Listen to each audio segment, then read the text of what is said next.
अपराधी को सजा मिलनी चाहिए। समिति तो हमारी बाद में बन जाएगी। तो एक लेटर मुख्यमंत्री के नाम, जिलाधिकारी के नाम और एसएसपी के नाम आप वकील से लिखवाइए और पूरा ज्ञापन आप डीएम को दीजिए, एसएसपी को दीजिए और लेटर भिजवाइए मुख्यमंत्री। कम से कम 50 आदमी जिलाधिकारी निवास पर जाएं, जिलाधिकारी के ऑफिस में जाएं, उनसे मिलें और दबाव बनाया जाए कि ज़्यादा से ज़्यादा इसे सजा मिले, फांसी की सजा की डिमांड की जाए। तो पहला काम तो ये करो, आप दबाव बनाइए जिलाधिकारी पे और एसएसपी पे कि इसकी चार्जशीट सही तरीके से सही टाइम पे दे दी जाए। काम है ये, क्योंकि मुकदमा और ये सारी चीजें पुलिस के हाथ में है। अभी पुलिस यदि कार्रवाई सही करेगी तो इसमें मुकदमा जो है सही तरीके से चलेगा। यदि आज इस मुकदमे के लिखने में किसी तरह की कोई लापरवाही हो जाती है तो आगे मुकदमा कमजोर हो जाएगा। तो पहला उद्देश्य ये रखो, समाज सुधार की बात बाद में, पहले इस लड़की को न्याय मिलना चाहिए। तो न्याय कब मिलेगा? आप लोग जब उसके लिए खड़े होंगे। तो आप अपना एक प्रतिनिधि मंडल डीएम से मिले, एसएसपी से मिले, क्योंकि जिले के ये दोनों ही अधिकारी हैं, इन दोनों के यहाँ एसएसपी साहब यदि चाहेंगे तो 8 दिन में चार्जशीट जमा हो जाएगी। जब तक हमारे लैब की भी जांच आ जाएगी, जो सबूत हैं वे सबूत भी आ जाएंगे, उनमें भी 10-15 दिन का टाइम लगेगा। तो सारे सबूत इकट्ठे हों, बिना गवाही के भी सजा मिल सकती है उसे, क्योंकि इतने सबूत पुलिस ने इकट्ठे कर लिए हैं कि पुलिस यदि चाहेगी चार्जशीट लगा के उसे न्यायालय में दोषी सिद्ध कर देगी। रही बात समाज सुधार की, समाज जब तक नहीं सुधरेगा जब तक आप अपने बच्चों को सही शिक्षा नहीं देंगे। जब आप बोतल खोल के खुद बैठ जाते हैं शाम को और बच्चे से बोतल मंगाते हैं तो आपके बच्चे कैसे सुधर जाएंगे? आपने अपने बच्चों को बिल्कुल सत्यानाश कर रखा। रही सही फ्री की दारू पी के तौर रखा है, इलेक्शन चले फ्री की दारू पी आप, और आप चाहते हैं आप समाज सुधर जाए। कैसे सुधर जाएगा भाई? बड़े बड़े जो जिनके ऊपर जिम्मेदारी है, 60-60 साल के बुढ़े हो गए, वे दारू बच्चों से मंगाते हैं अपने और उनके सामने बैठ के पीते हैं। 500 रुपए की तुम्हारी दिहाड़ी है, 300 रुपए की दारू पी जाते हो तुम, है? कैसे सुधर जाएंगे आप लोग? चमारों का सबसे ज्यादा सत्यानाश क्या होता है कि कमाता खूब है, मीटर दारू में बर्बाद कर देता है। अरे सदाचार सीखो, पहले अपने बच्चों में अच्छे संस्कार लाओ। बच्चों में अच्छे संस्कार कब लाएंगे? जब तुम्हारे अंदर संस्कार होंगे। आप सत्संग भी करते हैं, सारे काम करते हैं, आके दारू पी लेते हैं। आप पंचायत कर रहे हैं। ये जो परिणाम है ना, ये जो घटना हुई है, इसमें आप सब दोषी हैं।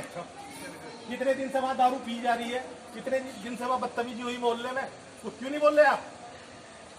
बताइए, इतनी बदतमीजी हुई है मोहल्ले में, गलती हमारी मोहल्ले वालों की। आज पुलिस क्या करेगी? पुलिस कैसे रोक लेगी? पुलिस को पता है अपराध हो रहा है, कैसे पता चलेगा? अचानक उसके पड़ोसी ने तो किया। उन पड़ोसियों का उनके यहाँ उठना बैठना भी था। क्यों बैठाते हो तुम ऐसे आदमियों को अपने घर में? बताइए, तुम्हें पता नहीं था वे गलत आदमी है और फिर भी तुम अपने घर में बैठा रहे हो? क्यों? गलत आदमी को जो बैठाओगे तो रिजल्ट यही आएगा। पुलिस अपने कार्रवाई कर जाएगी, फिर दूसरी घटना घटित हो जाएगी। एक घटना के बाद दूसरी घटना होगी, दूसरी के बाद तीसरी होगी। देखो, हर आदमी ये सोचता है कि भैया मेरे साथ नहीं हो सकता। कोई मोटरसाइकिल ले जाता है, यहाँ पर एक भी आदमी खड़ा होकर ये कह दे कि मैं दारू छोड़ रहा, दारू पीने वाला एक ही बता दो मुझे, एक ही खड़ा होकर वादा कर लो कि मैं दारू नहीं पीऊंगा। दारू पीने वाला एक आदमी खड़ा हो ना, क्योंकि मैं आज से दारू नहीं पीने का। अब यह पंचायत में हाँ सब हाथ उठा देंगे ऐसे, क्या फायदा होगा? ऐसे कोई फायदा नहीं है। बंदरों की चूहों की पंचायत का कोई फायदा नहीं है। मजबूती चाहिए, और बिरादरी के अंदर मजबूती क्या है? उनके अंदर एकता है, पराक्रम भी है, शिक्षा भी है उनके अंदर। यहाँ शिक्षा खत्म हो चुकी है, पढ़ना लिखना सब बंद। इससे पहली पीढ़ी के बारे में जानते हैं आप? आज से जो 50 साल पहले के हमारे बुजुर्ग थे, सारे पढ़े लिखे थे, सारे नौकरी पे थे। मेरे पिताजी जो है खंड विकास अधिकारी की पोस्ट से रिटायर्ड हुए और उनके साथ के जितने भी थे सब पढ़े लिखे थे, हॉस्टल में रह के पढ़ते थे। या पढ़ने वाले कितने हैं बता दो? कितने लड़के डिग्री कॉलेज में पढ़ने जाते हैं? एजुकेशन हमने खत्म कर दी। तो जब तक हम अपने बच्चों को सही तरीके से समझाएंगे नहीं, उसके लिए पहले भाई खुद समझ लो, दारू छोड़ दो। दारू ये जो आप ठेके पे लाइन लगा लेते हैं जाके, आप मजदूरी करते हैं, आप में से कोई भी आदमी ऐसा नहीं जो 1000 रुपये से ज्यादा कमा सकता हो एक दिन में। और खाता कितने हैं आप, बर्बादी कितने करते हैं। अब 4 महीने हैं भट्टे पे कमा के आ गए, अब दारू पी रहे, अब बाकी नशा कर रहे हैं। छोटे बड़े की लिहाज खत्म हो रही है गाँव में, ना किसी से राम राम है, ना किसी से कोई और चीज है। पंचायत तो खत्म होगी, पंचायती लोग खत्म हो गए सारे। जो हमारे बुजुर्ग थे जो बैठते थे, यहाँ जितने बुजुर्ग हैं यहाँ चारपाई बिछा के यहाँ क्यों नहीं बैठते? यहाँ बैठो ना, हुक्का लेके बैठो, कैसे बैठो, यहाँ बैठो। जब आप यहाँ बैठोगे, अब ये देखो मैं रात घूम रहा था इधर, आपके पहुए और बोतल पड़ी है चौपाल में, ये आप लोगों ने तो पी रखी है, कोई जाट या राजपूत तो पी के नहीं गया है। तो आप लोगों के अंदर से ही तो है ये सब। तो देखिए, मेरा तो पहला प्रस्ताव तो ये है कि आप जिलाधिकारी महोदय से, एसएसपी से मिलें और मुख्यमंत्री के नाम एक लेटर दें। ये जो गरीब परिवार है, पैसे से भी यदि इसकी सहायता आप कर सकते हैं तो पैसे से भी इसकी सहायता करो, क्योंकि वकील इसे भी करना पड़ेगा, लड़ाई इसे भी लड़नी पड़ेगी। तो पैसे से भी सहायता करो, जिससे 100 रुपये हो 100 रुपये दो, 1000 रुपये है 1000 रुपये दो उसे। आर्थिक सहायता सबसे बड़ी सहायता होती है यदि मजबूती से खड़ा करता है किसी को। उसके बाद अपनी समिति बनाओ, समिति में लोकल आदमी रखो अपने। 2 आदमी का नाम मेरे पास है, राजपाल जी और ओमवीर जी, और हमारे जो है भाई है भगत जी। 3 आदमी के नाम है, राजवीर सिंह है। और धीरे धीरे आप संख्या बढ़ाते रहो। और इनमें जो है, इस समिति में बाकी जो रहेंगे वो सारे 20 से 30 साल के लड़के रहेंगे। 20 से 30 साल के लड़के रखो इसमें, वही कर सकते हैं सुधार। आपकी बस की सुधार करना नहीं है, लड़कों को आगे लाइए आप। तो आप जो है अपने अंदर थोड़ा सा सुधार लाइए, खाने पीने की व्यवस्था, शाकाहारी बनिए, शाकाहार को अपनाइए, ताकत उसमें भी उतनी है।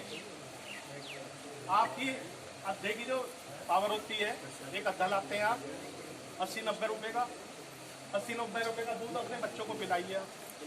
विचार अच्छे होंगे। आप मीट खाएंगे तो विचार भी ऐसे खराब होंगे।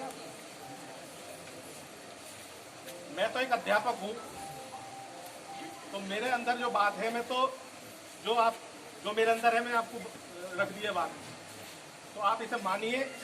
और निश्चित रूप से मैं कह रहा हूँ, इस तरह का कोई अपराध हमारे गांव में तो फिर आगे हो।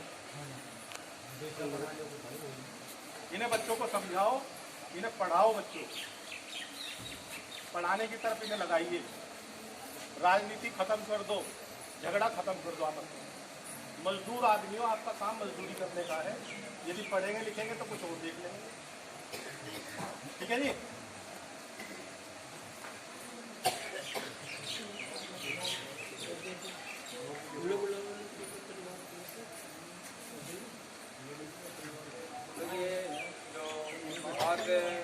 नरेश मास्टर जी ने कही है, राहुल मास्टर जी ने कही है, ये आपको कुछ पल्ले पड़ी है किसी भाई के?